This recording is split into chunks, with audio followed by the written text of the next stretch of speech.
اسلام T V voice channel پر معزز سامعین السلام علیکم۔ قصہ ایک نوجوان کا۔ جعفر بن سلیمان کہتے ہیں کہ حضرت مالک بن دینار کے ساتھ ایک دفعہ بصرہ میں چل رہا تھا۔ ایک عالی شان محل پر گزر ہوا جس کی تعمیر جاری تھی، اور ایک نوجوان بیٹھا ہوا معماروں کو ہدایت کرنے لگا کہ یہ شخص یہاں پر یہ بنے گا، یہاں پر اس طرح سے بنے گا۔ مالک بن دینار اس نوجوان کو دیکھ کر فرمانے لگے کہ یہ شخص کیسا حسین نوجوان ہے اور کس چیز میں پھنس رہا ہے، اس کو تعمیر کا کیسا انمحاق ہے۔ میری طبیعت پر یہ تقاضا ہے کہ میں اللہ جل شانہ سے اس نوجوان کے لیے دعا کروں، وہ اس کو اس جھگڑے سے چھڑا کر اپنا مخلص بندہ بنا لے۔ کیسا اچھا ہو اگر یہ جنت کے نوجوانوں میں بن جائے۔ جعفر چل اس نوجوان کے پاس چلے۔ جعفر کہتے ہیں کہ ہم دونوں اس نوجوان کے پاس گئے، اس کو سلام کیا، اس نے سلام کا جواب دیا۔ وہ مالک سے واقف تھا مگر مالک کو پہچانتا نہیں تھا۔ پہچانا نہیں، تھوڑی دیر میں پہنچا، پہچانا تو کھڑا ہو گیا اور کہنے لگا کیسے تشریف آوری ہوئی۔ مالک نے فرمایا تم نے اپنے اس مکان پر کس قدر روپیہ لگانے کا ارادہ کیا ہے؟ اس نے کہا 1,00,000 درہم۔ مالک نے فرمایا اگر تم یہ 1,00,000 درہم مجھے دے دو تو میں تمہارے لیے جنت میں ایک مکان کا ذمہ لیتا ہوں، یہ اس سے کہیں بدرجے بہتر ہوگا، اور اس میں چشم و خدام بہت ہوں گے۔ اس میں خیمے اور قبے سرخ یا قوت کے بنے ہوں گے جن پر موتی جڑے ہوئے ہوں گے۔ اس کی مٹی زعفران کی ہوگی، اس کا گارا مشک و عنبر سے بنا ہوگا جس کی خوشبوئیں مہکتی ہوں گی۔ وہ کبھی نہ پرانا ہوگا نہ ٹوٹے گا، اس کو کبھی دوبارہ نہیں بنانے کی ضرورت پڑے گی بلکہ حق تعالی شانہ کے امر کن سے تیار ہو جائے گا۔ اس نوجوان نے کہا مجھے سوچنے کے لیے آج رات کی مہلت دیجیے، کل صبح آپ تشریف لائیں تو میں اس کے متعلق اپنی رائے عرض کروں گا۔ حضرت مالک واپس چلے آئے اور رات بھر اسی نوجوان کے تفکر اور سوچ میں رہے۔ آخر شب میں اس کے لیے بہت ساری عاجزی سے دعا کی۔ جب صبح ہوئی تو ہم دونوں اس کے مکان پر گئے۔ وہ نوجوان دروازے سے باہر ہی انتظار میں بیٹھا تھا، اور جب حضرت مالک کو دیکھا تو بہت خوش ہوا۔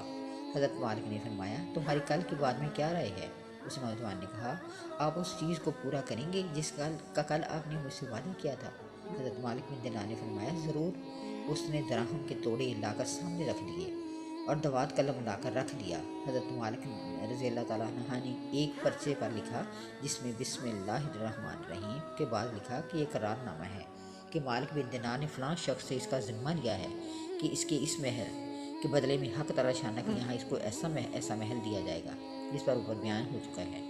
جو صفات اس مکان کے اوپر گزریں وہ سب لکھنے کے بعد لکھا مجھے ملے گا، بلکہ اس سے بھی زیادہ کہیں ملے گا، عمدہ اور بہتر جو عمدہ سایہ ہے حق تعالی شانہ کے قریب ہوگا۔ یہ پرچہ لکھ کر اس کے حوالے کر دیا اور 1,00,000 درہم اس سے لے کر چلے آئے۔ جعفر کہتے ہیں کہ شام کو حضرت مالک کے پاس اس میں سے اتنا بھی نہ بچا تھا کہ ایک وقت کے کھانے ہی کا کام چل سکے۔ اس واقعہ کو 40 دن بھی نہ گزرے تھے۔ ایک دن حضرت مالک جب صبح کی نماز سے فارغ ہو کر مسجد کے محراب میں پردہ پرچہ اٹھایا تو وہی پرچہ تھا جو مالک نے اس نوجوان کو لکھ کر دیا تھا، اور اس کی پشت پر بغیر روشنائی کے لکھا ہوا تھا کہ اللہ جل شانہ کی طرف سے مالک بن دینار کے ذمے کی برات ہے۔ جس مکان کا تم نے اس نوجوان سے ذمہ لیا تھا وہ ہم نے اس کو پورا دے دیا اور اسے 70 گنا زیادہ دے دیا۔ حضرت مالک اس پرچے کو پڑھ کر حیران ہوئے۔ اس کے بعد ہم اس نوجوان کے مکان پر گئے تو وہاں مکان پر سیاہی کا نشان تھا جو سوگ کی علامت کے طور پر لگایا ہوا تھا، اور رونے کی آوازیں آ رہی تھیں۔ ہم نے پوچھا معلوم ہوا کہ اس نوجوان کا کل گزشتہ انتقال ہو گیا۔ ہم نے پوچھا اس کو غسل میت کس نے دیا تھا؟ اس کو بلایا گیا۔ ہم نے اس سے اس کے نہلانے اور کفنانے کی کیفیت پوچھی۔